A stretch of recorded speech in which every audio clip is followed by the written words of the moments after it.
The film opens deep in the wilderness, where a feral woman, known as the Woman, roams through the woods. She is dirty, covered in scars, and dressed in tattered clothing. Her movements are primal. She hunts animals with her bare hands, eating raw flesh without hesitation. This shows that she is completely detached from civilization. She is the last surviving member of a cannibalistic clan, making her highly dangerous and instinct-driven. Elsewhere, we meet Chris Cleek, a well-respected but controlling and deeply sinister lawyer. He is attending a barbecue with his wife, Belle, their teenage daughter, Peggy, young son Brian, and their youngest child, Darlin. While everything appears normal on the surface, there is an unspoken tension in the family. Chris is the authoritative figure, ruling over his household with an iron fist, and his wife and children seem afraid of displeasing him. Later, while out hunting alone in the woods, Chris stumbles upon the woman as she bathes in a river. He observes her for a while, intrigued and disturbed by her wild, animalistic behavior. Instead of fearing her, he sees an opportunity, one that feeds his own twisted desires. Without hesitation, he returns home and prepares to capture her. That night, Chris gathers supplies, including chains, ropes, and tools, as if setting a trap for an animal. The next day, he sets out again, tracking her movements. He ambushes the woman, overpowers her, and forcefully restrains her. She thrashes and growls, but Chris subdues her, binding her in ropes before dragging her back to his property. He locks her inside an underground cellar, chaining her to the wall like a caged animal. Once he has her secured, Chris calls his family together in the underground cellar. He tells them he has captured a wild woman and insists that they must civilize her. His tone makes it clear that he sees himself as a dominant force, someone who can break and mold anything to his will, including people. His wife, Belle, looks uncomfortable but does not dare to argue. Brian, the young son, seems fascinated by his father's actions, while Peggy remains quiet and distant, avoiding eye contact. The woman glares at them with pure hatred, snarling and baring her teeth like a wild animal. Instead of being horrified, Chris sees this as a challenge. His condescending attitude makes it clear that he doesn't view her as a person, only a thing for him to control. Later that night, Chris enters Peggy's bedroom unannounced.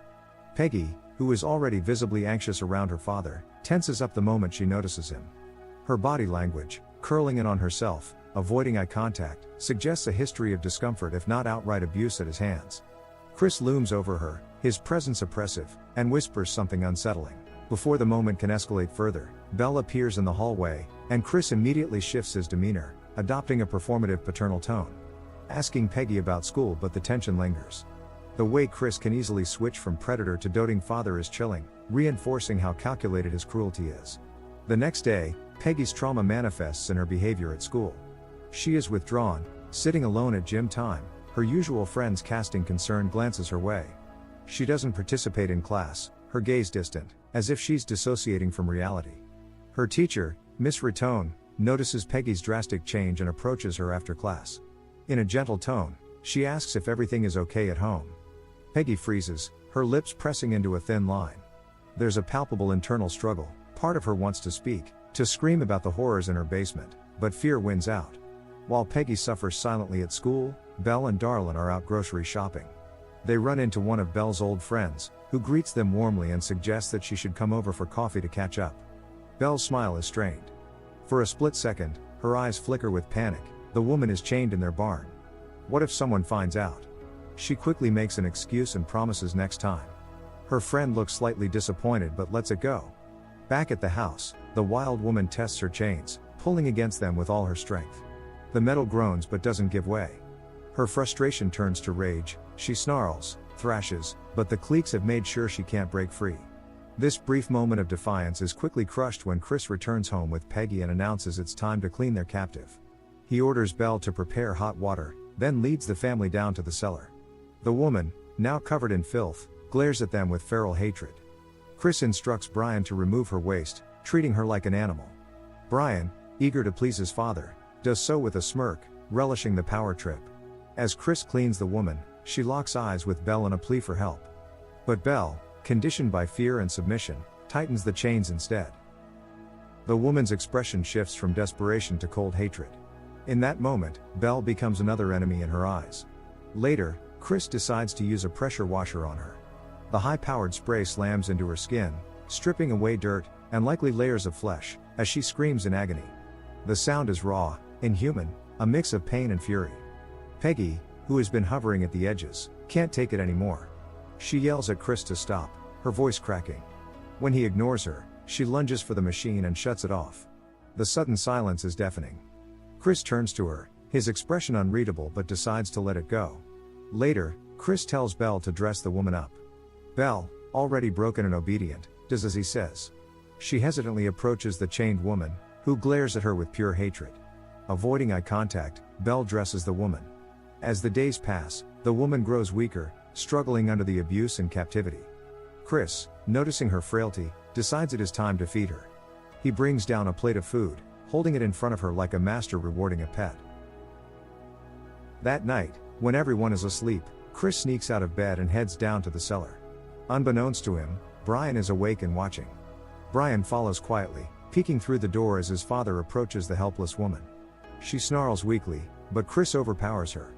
Brian watches in silence as his father assaults her, absorbing the moment with unsettling curiosity rather than horror. The next morning, Brian asks his father if he can stay home to practice basketball instead of going to school.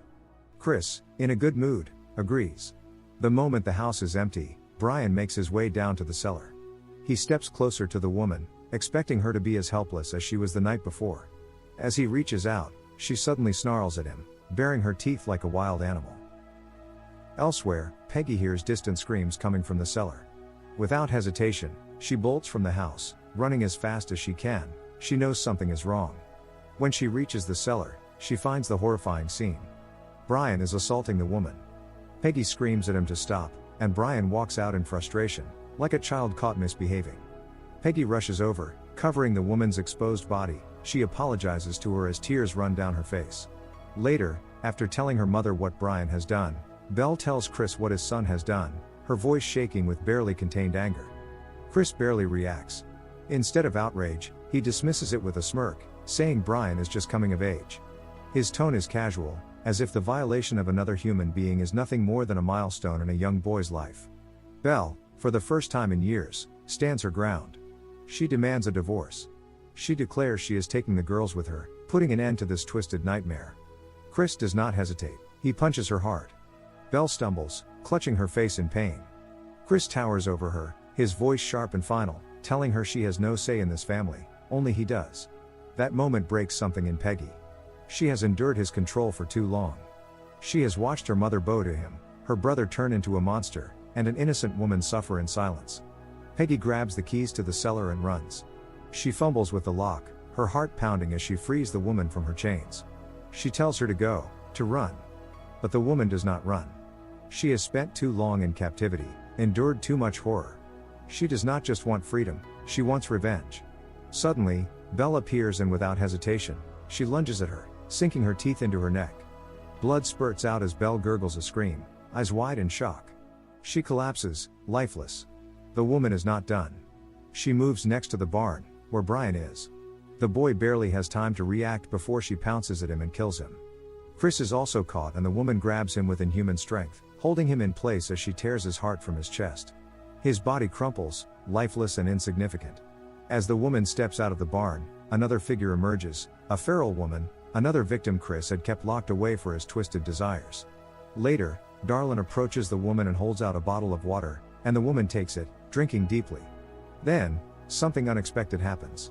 The woman gestures for Darlin to lick her finger. Darlin hesitates but obeys, tasting the blood left on the woman's skin. When the woman turns to Peggy, offering the same gesture, Peggy refuses. The woman seems to accept this. Instead, she turns and takes Darlin's hand, pulling her away from the house. She has chosen the child as her own now. Together, they go into the woods, leaving Peggy alone amidst the carnage of her broken family. Make sure to like and subscribe for more notifications. Until next time. See you soon.